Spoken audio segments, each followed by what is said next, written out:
First on our news at 7, why the immigration minister says he won't be following parts of the Commercial Enterprises Act. 4 people charged with manslaughter after a fatal dog attack back in August. The details from the court proceedings are coming up. It has indeed been 100% cooperative from our youth leaders in Grand Bahama. 2,000 youths march on Grand Bahama. We'll tell you why. And then live at 7:30, retail grocers get yet another extension on price control items. We'll tell you how much longer it'll be until you see a change on the shelves. Our news at 7 starts now.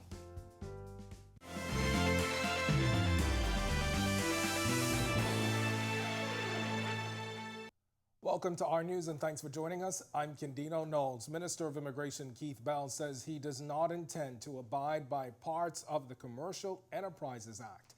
His comments come after former Immigration Minister Brent Simonet suggested a clampdown on work permits be one method to curb the influx of migrants. Bell explaining tonight the bill in question, in essence, speeds up the process for migrants to receive work permits.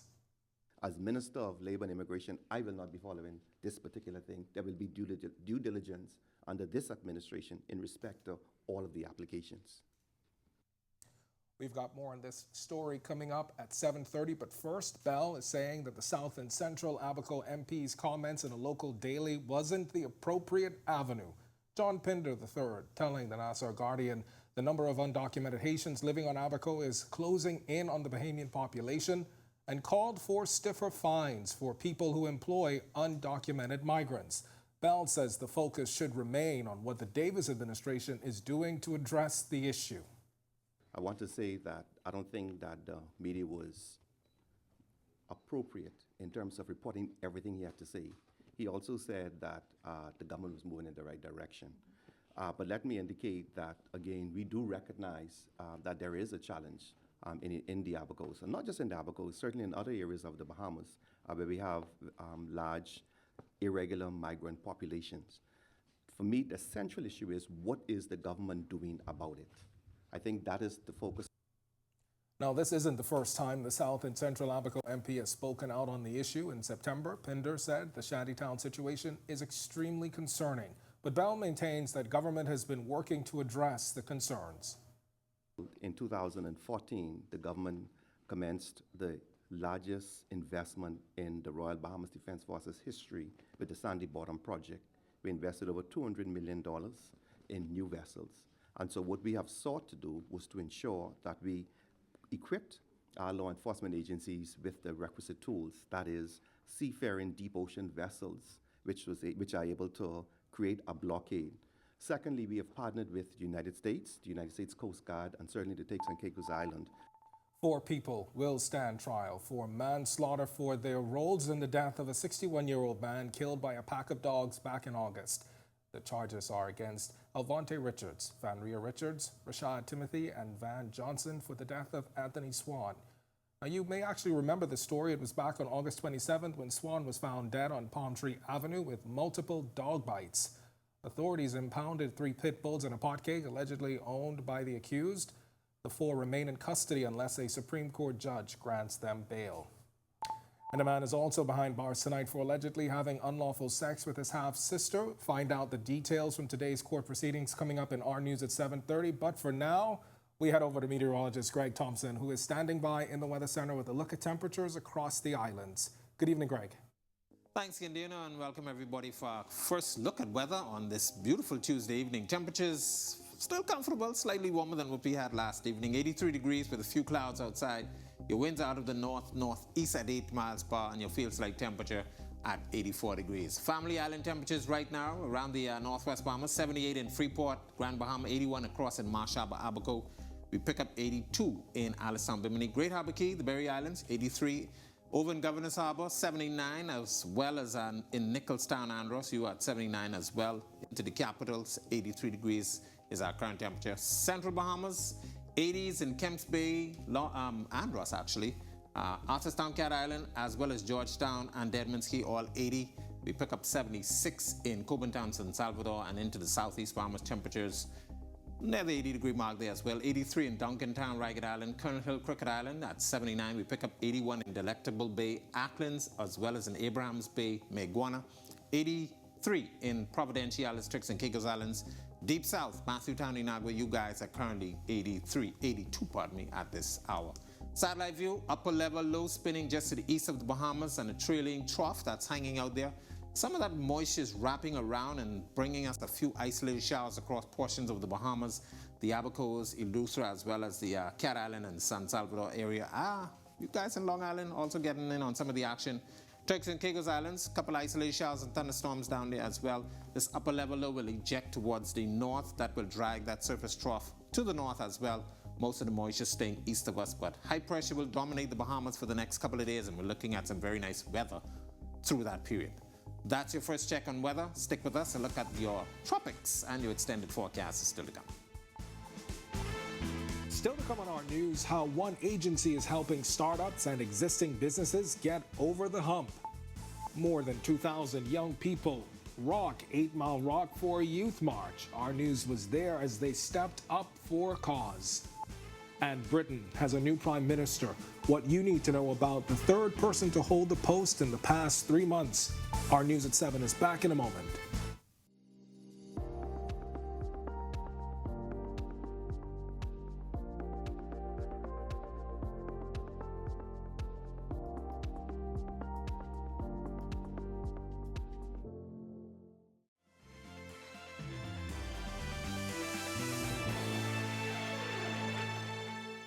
Police are investigating the circumstances surrounding the drowning of a 60-year-old man in Eleuthera yesterday. Reports say the victim was swimming around 4:30 in the afternoon in Rock Sound when people nearby lost sight of him. Moments later, police say the victim was observed floating. Officers retrieved his body from the water and a local doctor pronounced him dead. Police say foul play is not suspected. Investigations are ongoing. $70 million. That's the figure some local businesses have been able to access since the Small Business Development Center began its mission to help grow the sector. And now the SBDC is focusing even more attention and funding on micro, small, and medium-sized ventures. Jamila Missick explains. As of today, the SBDC have funded about $73 million to business owners, and that equates to about 1,936 businesses specifically. Interim Executive Director of the Small Business Development Center, Samantha Roll, touting the $2 million in funding for the SBDC by the Davis administration 1 year into their term. But we look at it as a whole because government support, as well as our founding partners such as the Chamber of Commerce and the University of the Bahamas, work as a team, and it's a collaborative effort.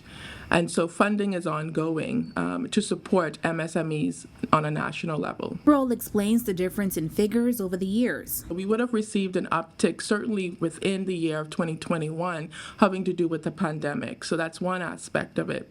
The other aspect is looking at how we properly streamline the way that we assess business plans, the quality of the business plans, and providing business development to our entrepreneurs to make sure that they are successful. It is one thing to give away money. It's another thing to make sure that it is sustainable. Now the SBDC continues to fund enterprises through initiatives like the Bridge program, designed to help startups and existing businesses get over the hump. The Bridge program was set up to assist those who would apply and who would meet the criteria, eligibility criteria, but as well as the application requirements.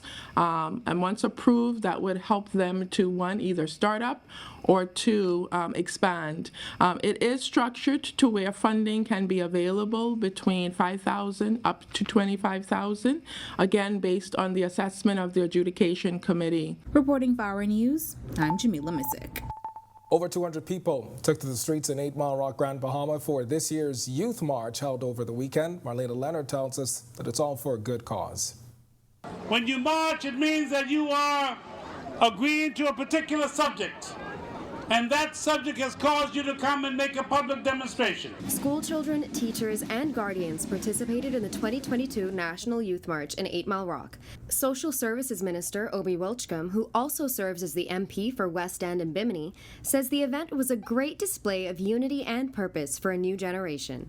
Today, coming out in this vast number of young people also speaks to unity and gets them to understand the importance of our democracy. With many other countries, you can't do this, but we can. We can stand up, we can claim our bold purpose in our country, and we can say that we want to be something. When we caught up with Dorland Cartwright, a chair on the March's committee, he said the march was an excellent example of youth groups and leaders working together. We were well in the way of 2,000 marchers on the street this afternoon.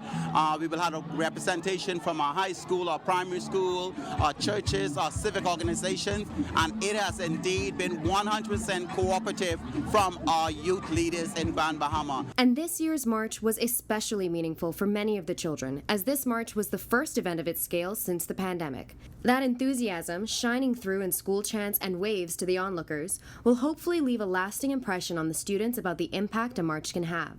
As for Welchcombe, he says the march is part of his ministry's effort to reach out and help the future of the nation find focus and purpose. I'm trying to find a way to communicate more with young people, cause young people to understand that we're here for them, we care about them, to bring others into the equation, to make sure that on every occasion, whether it's through sport, whether it's through academics, whether it's through technology, whatever we do, we have to reach out and cause our young people to understand their sense of purpose. Reporting for Our News, I'm Marlena Leonard. When our news comes back from the break, we turn our spotlight to stories making headlines across the world as Rishi Sunak becomes Britain's 57th Prime Minister. A former Deputy Prime Minister among those celebrated by the Sandilands Rehabilitation Center will tell you why a little later. And then it's been nearly 40 years since U.S. Operation Urgent Fury invaded the small island nation of Grenada. Today in history is up when Our News returns.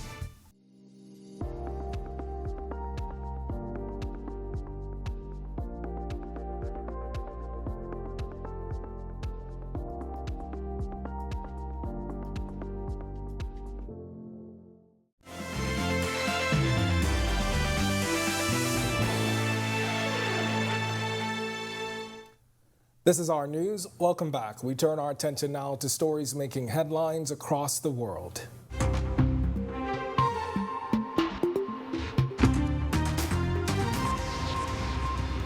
Rishi Sunak is now Britain's 57th Prime Minister, following his first meeting with King Charles II on Tuesday. 42-year-old Sunak was asked to form a new government during the audience at Buckingham Palace. This was also the new king's first opportunity to invite a new prime minister to form a government. The former Treasury chief won the Conservative Party's leadership after his rival, Penny Mordaunt, dropped out at the last minute. In paying tribute to his predecessor, Liz Truss, he said some mistakes were made, not born of ill will or bad intentions. I will place economic stability and confidence at the heart of this government's agenda. This will mean difficult decisions to come. But you saw me during COVID doing everything I could to protect people and businesses. Following his audience with the king, the new prime minister delivered his first speech outside number 10 Downing Street, admitting the UK was facing a profound economic crisis, but the leader of the opposition party, Keir Starmer, is renewing calls for a general election. Look, we've got to get away from this idea that there's a sort of revolving door of chaos and that we just get the next experiment at the top of the Tory party. What matters is what happens to this country. And there's the contrast, more of this chaos or stability under a Labour government. And it's very important, I think, that everybody watching this appreciates we don't have to go on like this. We can have stability. We can have an economy that works for working people. That's why we need a general election. A 19-year-old student shot and killed a teacher and a teenage girl in a classroom in St. Louis after breaking into the Central Visual Performing Arts High School and screaming, "You are all going to die." 7 others were wounded before police killed him in an exchange of gunfire. Students barricaded doors, huddled in classroom corners, jumped for windows, and ran out of the building. One girl said she came eye to eye with the shooter before his gun jammed and she was able to run out. Police Chief Michael Sack identified the shooter as a graduate. While his motive was still under investigation, Sack saying they suspect some mental illness is involved. A fire at a school in Uganda killed at least 11 students and left 6 others in critical condition. The victims, all girls. Police still don't know how the fire started Tuesday morning at the school for the blind. The deadly blaze at dormitories in Uganda are common and often blamed on faulty wiring, although authorities say some have been started deliberately. I received a call from the school of the blind. We went with the ambulance to rescue some. Unfortunately, we found when some have died. Then we only brought 6 who are still alive. So immediately we started the investigations, and the investigations are ongoing. The bit of clues and the exhibits that we are covering right now that we shall use as part of our investigations. Ecuadorian prison guards facing allegations of extortion and threats of violence against prisoners. The complaints coming mainly from inmates' families and human rights groups.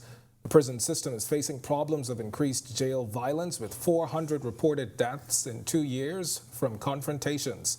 The violence started with the murder of a top gang leader, which officials say ignited a power struggle. Prison populations tripled in the past 13 years, and despite early releases and the promise of more trained guards, the government continues to falter. Their attempts to negotiate with prison gangs has led to accusations of corruption. A well-known Haitian journalist survived an assassination attempt in Haiti Tuesday. Robertson Alphonse, a journalist with the daily newspaper and radio station Magic 9, was hospitalized and expected to recover after his car was riddled with bullets. No one has been arrested, although Haitian journalists have long been the target of warring gangs who have grown more powerful since President Jovenel Moïse was assassinated last year. This attack comes after more than 2 journalists were fatally shot and their bodies set on fire while reporting in a slum controlled by gangs. Still to come in our news, today in history, find out interesting facts about the day that was October 25th, including the day the microwave first went on sale. Plus, celebrating the resilience of older women with sandalance. And then in our news at 7:30, a 50-year-old man charged with an alleged sex crime against a relative. The details when our news returns.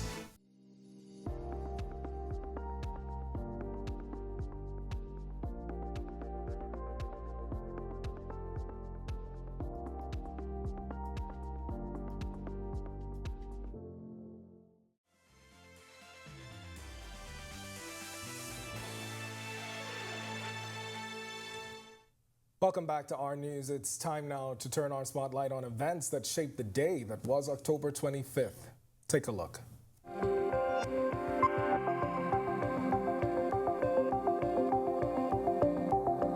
On October 25th, 1971, the United Nations General Assembly voted to admit China to the UN and to expel Taiwan.